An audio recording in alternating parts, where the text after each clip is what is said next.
आप सब बहुत अच्छे होंगे। मेरा नाम है सिद्धांत अग्निहोत्री। स्टडी ग्लोस पे आपका बहुत बहुत स्वागत है।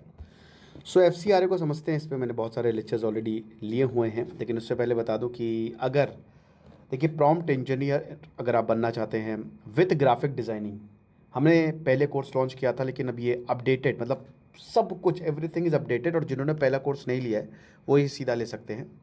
4 अगस्त से क्लास शुरू होगी। शेड्यूल भी अपडेट हो गया है। ज़बरदस्त कोर्स है। डिस्क्रिप्शन कमेंट बॉक्स पे लिंक है। So foreign contribution regulation act, FCRA. देखिए एफसीआरए वो लॉ है। अभी मॉनसून सेशन चल रहा है। 3 महीने पहले सरकार ये बिल लेकर आई। अब ये लॉ बनेगा। एफसीआरए अमेंडमेंट बिल है, वैसे तो लॉ है ही है ये। इसमें बेसिकली चेंजेस करने हैं, और इससे पहले भी एफसीआरए में अमेंडमेंट्स होते हैं। सो सबसे पहले तो ये हमको देखना होगा कि आखिरकार एफसीआरए है क्या, क्या करता है। देखिए फॉरेन कंट्रीब्यूशन रेगुलेशन एक्ट, बाहर से आपको पैसा आता है, आपके बैंक अकाउंट में आ सकता है।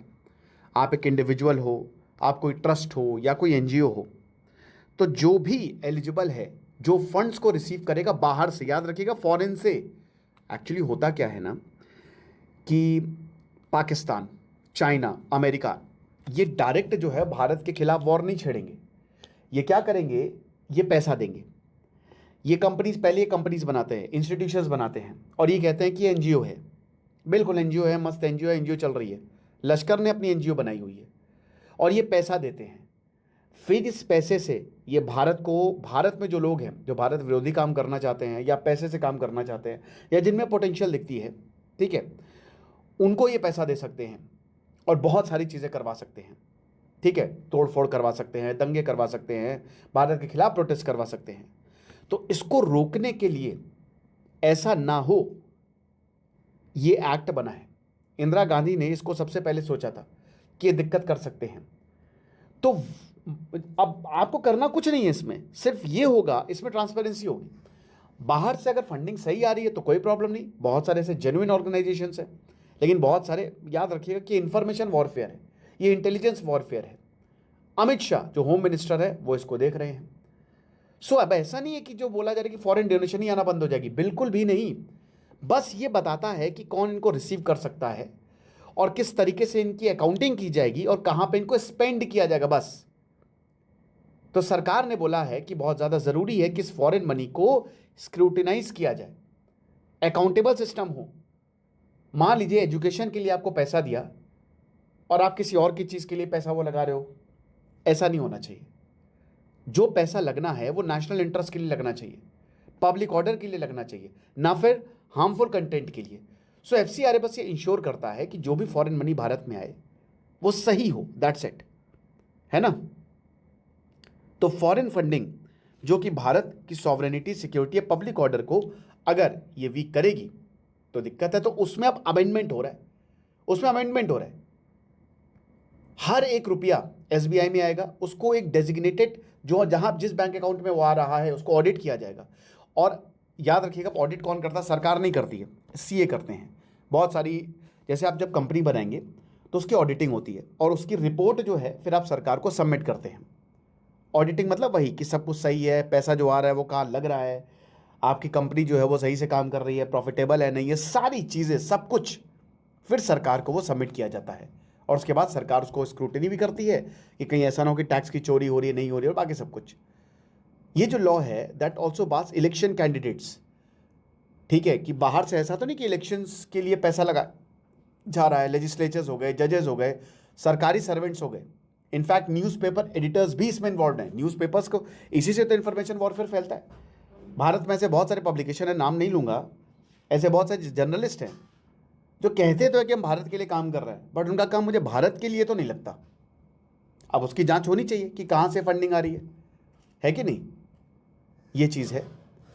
सो सरकार यही बोलती है कि ये पहले से ही चलता आ रहा है, और इस समय अमेरिका, यूके, ऑस्ट्रेलिया, कनाडा में ऐसे ऑलरेडी रेगुलेशन सिस्टम है, तो भारत में क्यों नहीं है।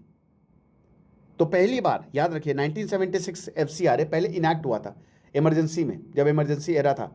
अब उसमें भी इंदिरा गांधी ने स्वीपिंग पावर्स लगा दिए थे, एक तरीके की डिक्टेटरशिप थी। और उसके बाद फिर बहुत सारा पैसा बाहर से आता था ताकि जो डेमोक्रेसी के साथ हैं उनको सपोर्ट किया जा सके। 2010 में इसको ओवरहॉल किया गया। मतलब देखिए 1984 में तो इसको मैंडेटरी कर दिया गया, बट उसके बाद 2010 में सबसे बड़ा अमेंडमेंट आया और इसमें स्ट्रक्चर कंप्लायंसेस थे और 5 साल बाद आपको रिन्यू करना पड़ेगा, है ना। सबसे बड़ा चेंज यही था। सोचिए 26 साल बाद ये चेंज हम लेकर आए हैं कि ये जो रजिस्ट्रेशन सिस्टम है बस 5 साल तक है। जैसे आपका लाइसेंस होता है, आपका पासपोर्ट होता है, पासपोर्ट भी आपको 10 साल बाद जो है वो रिन्यू करना पड़ेगा। सेम यहाँ पे भी होगा, अपना लाइसेंस जो है आपको 5 साल तक ही वैलिड रहेगा। फिर 2011 में तो ठीक है, 2020 में फिर एक ही एसबीआई अकाउंट होगा, आधार रिक्वायरमेंट होगी और स्पेंडिंग रूल्स टाइट कर देगी कि कहाँ कहाँ पैसा खर्च कर सकते हैं। समझ रहे हो। 2022 में जो रेमिटेंसेस थे और माइनर ऑफेंसेस जो है उनको माफ़ कर दिया गया कि अगर आप परिवार को भेज रहे हो तो कोई ऐसी दिक्कत नहीं है। 2024 में कंप्लायंसेस और डॉक्यूमेंटेशन रूल्स और ज़्यादा टाइट हो गए और अब 2026 आए, 2026 आया है, फिर से इसमें अमेंडमेंट है, ठीक है। तो जो सीलिंग है ऑन एडमिनिस्ट्रेटिव एक्सपेंसेस वो 50% से 20% पर आ गई है। समझ रहे हो, पहले 50% था एडमिनिस्ट्रेटिव एक्सपेंसेस पर, अब 50% था खर्च, अब 20% है। आप फंड्स को किसी दूसरे एनजीओ को ट्रांसफर नहीं कर सकते। एनजीओज बहुत इंपॉर्टेंट काम करती हैं भारत के लिए, कितने भूखों को खाना खिला रही हैं, जानवरों का ख्याल, अलग अलग तरीके की अलग अलग बहुत सारी एनजीओज है भारत में। तो ऐसा नहीं है कि जानवर का पैसा आपको मिले जानवरों के लिए, आपने किसी ह्यूमन राइट्स वाले को ट्रांसफर कर दिया, नहीं। और हर ऑफिस बेरर जो काम कर रहा है उसको आधार और पासपोर्ट डिटेल्स देनी होंगी।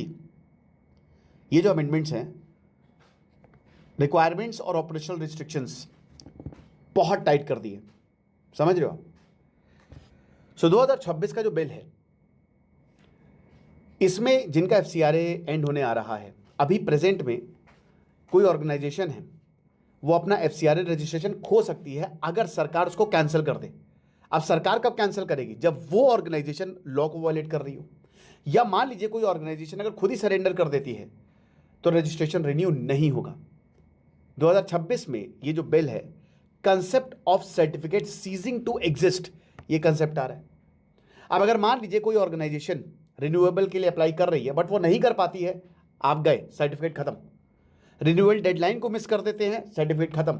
या अगर आपकी रिन्यूएबल एप्लीकेशन रिजेक्ट हो जाती है, आप यू आर नो ऑर्गन, आप मतलब एनजीओ है ही नहीं, इलीगल हो आप, क्योंकि आप लॉ के हिसाब से नहीं चल रहे हो। तो एक तरीके से बिल कह रहा है कि आपका एफसीआरए सर्टिफिकेट ही एंड हो जाएगा, जो फॉरेन फंडेड एसेट्स के साथ हो सकता है। प्रोपोज्ड लॉ एक डेजिग्नेटेड अथॉरिटी भी क्रिएट करेगी जो फॉरेन कंट्रीब्यूशन को देखेगा, एसेट को देखेगा कि जो पैसा आ रहा है उससे क्या क्या क्रिएट किया गया है। ऐसा तो नहीं कि कुछ गलत चीज़ें उससे की जा रही हैं। शुरुआत में इनिशियली जो ट्रांसफर ऑफ एसेट्स है वो प्रोविजनल्स होंगे, लेकिन अगर ऑर्गेनाइजेशन सक्सेस होती है, ठीक है, मतलब मान लीजिए कि रजिस्ट्रेशन रिन्यू कर हो गया या रिस्टोर हो गया, तो जो अनयूटिलाइज्ड फॉरेन कंट्रीब्यूशन है और एसेट्स वो वापस कर दिए जाएंगे। ठीक है, कि मान लीजिए जो पैसा आया आपको वापस करना पड़ेगा जैसे ही रिन्यू होगा। मतलब एक तरीके से जैसे अगर मान लीजिए 10 करोड़ रुपए ने को दिए हैं तो आपको उसी टाइम पीरियड 5 साल तक, जब तक आपका सर्टिफिकेट वो है तभी तक आपको वो यूज़ करने पड़ेंगे। और अगर मान लीजिए ऑर्गेनाइजेशन अपना रजिस्ट्रेशन रीगेन नहीं कर पाती है उस पीरियड के दौरान, तो ट्रांसफ़र परमानेंट हो जाता है। समझ रहे हो। सो जो अथॉरिटी है जो क्रिएट की जाएगी वो उस एसेट को मैनेज करेगी और वो सेंट्रल स्टेट गवर्नमेंट डिपार्टमेंट्स को भी पैसा दे सकती है। यानी कि फॉरेन का पैसा जो बाहर से आया है वो सीधे स्टेट को भी जा सकता है या सेल पर भी लगा सकती है। अब वो देखना पड़ेगा क्या होगा। सो पर्पस अगर बात करते हैं तो ट्रांसपेरेंसी है ना, अकाउंटेबिलिटी है, जेन्युइन वर्क है, सॉवरेनिटी है, पब्लिक कॉन्फिडेंस है।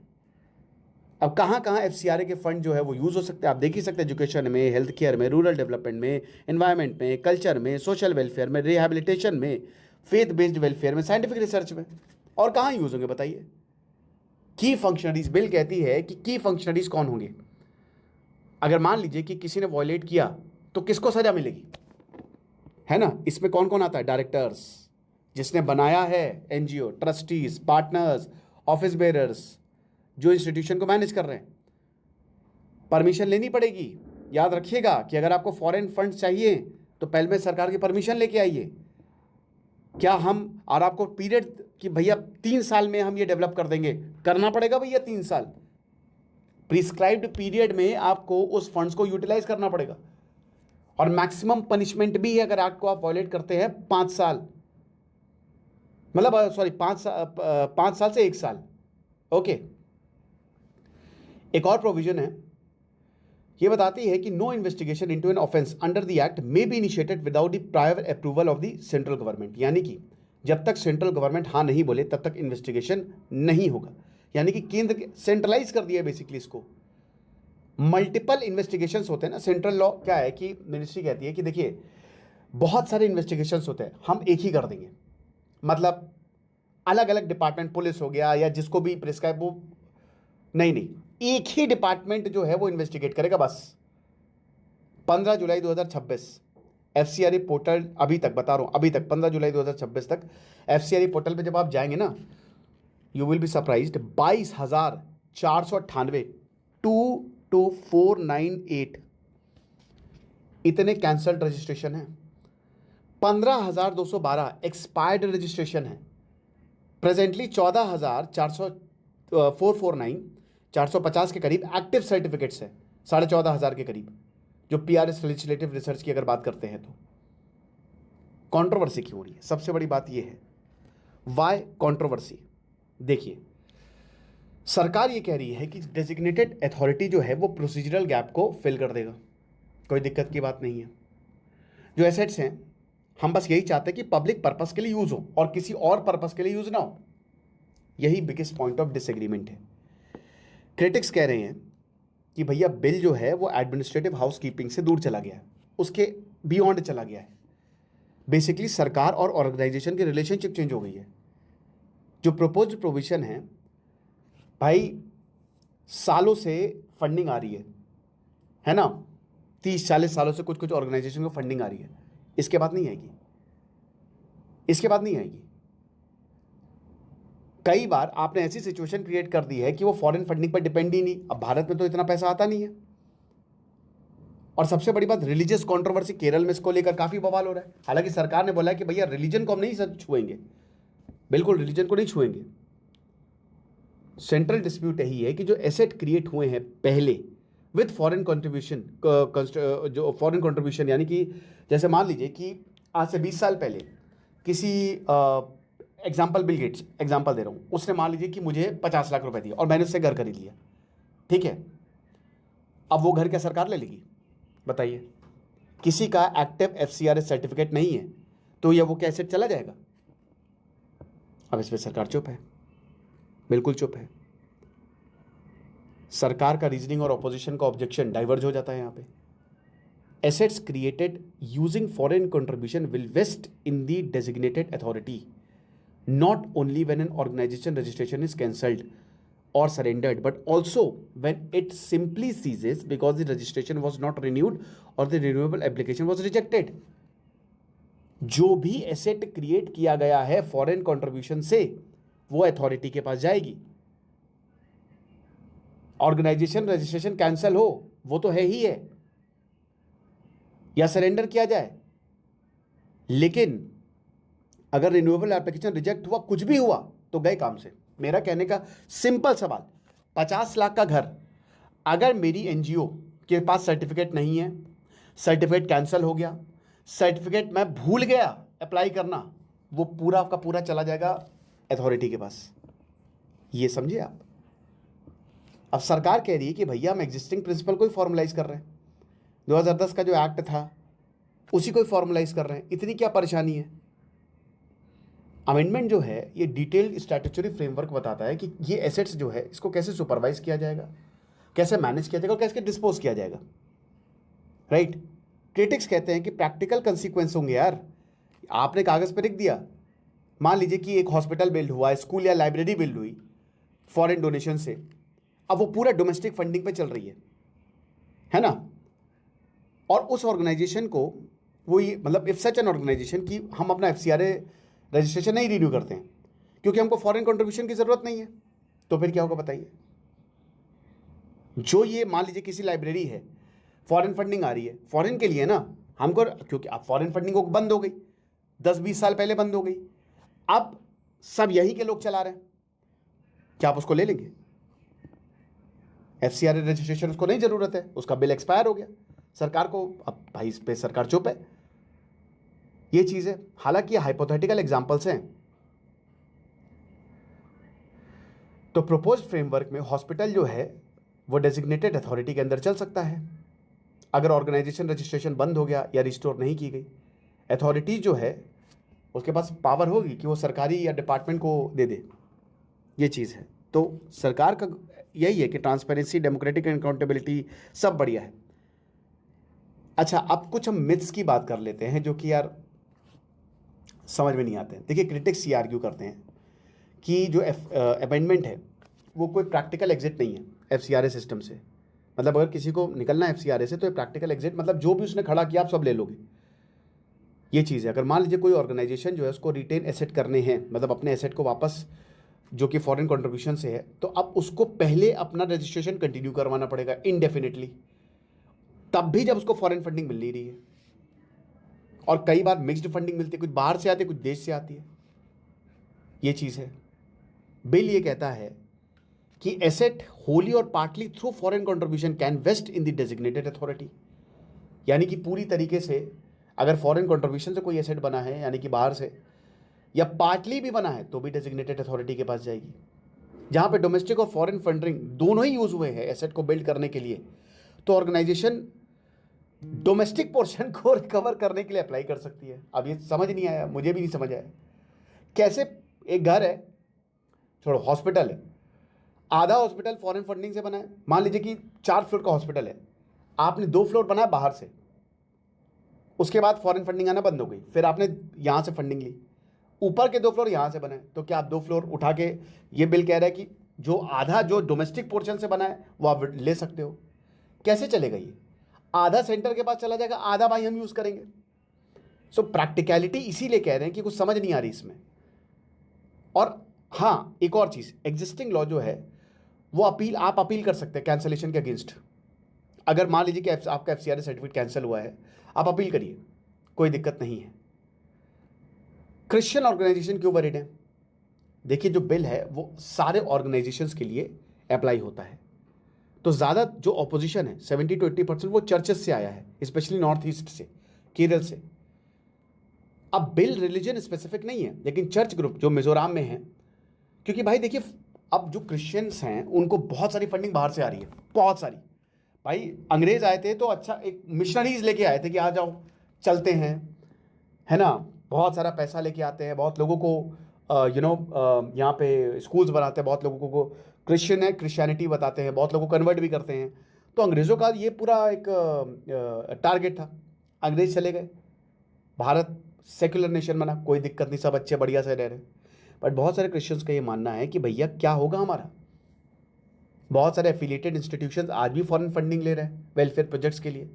Churches, Christian charitable institutions, hospital, orphanage, जो पर्सनल डिसेबिलिटीज़ हैं, हम चलाते हैं घर।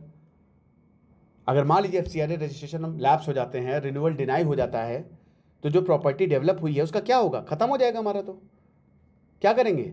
स्टेट गवर्नमेंट जो है चीज़ें देखेंगी। कांग्रेस का भी सेम कंसर्न है, सिमिलर कंसर्न है ना भाई। दिक्कतें यही चीज़ें हैं। तो एफसीआरए को लेकर बोला कि देखिए, पहली बात रिलीजियस को टारगेट नहीं करेगा, और जो एनजीओ है वो बैन नहीं हो जाएगी। आप फॉरेन डोनेशंस ले सकते हैं, ठीक है ना, बस इंडिया उसको देखेगा। यहाँ पे मिस ये भी है कि एफसीआरए जो है वो पर्टिकुलर रिलीजन या कम्युनिटी को टारगेट करता है, ये भी गलत है, ऐसा कुछ नहीं है। 2026 का बिल सरकार एनजीओ को सीज कर देगा, ये भी बिल्कुल नहीं है, ये कैंसिल हो जाएगा।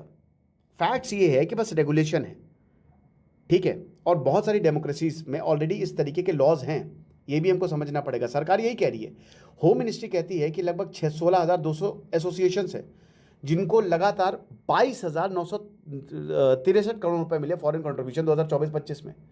तो मिनिस्ट्री कहती है कि भाई देखिए, एफसीआरए खाली रेगुलेट करती है, प्रोहिबिट नहीं कर रही है। अगर आपके पास सही फॉरेन डोनेशंस आ रही है तो क्या किसी को प्रॉब्लम है? बस समझिए इस बात को।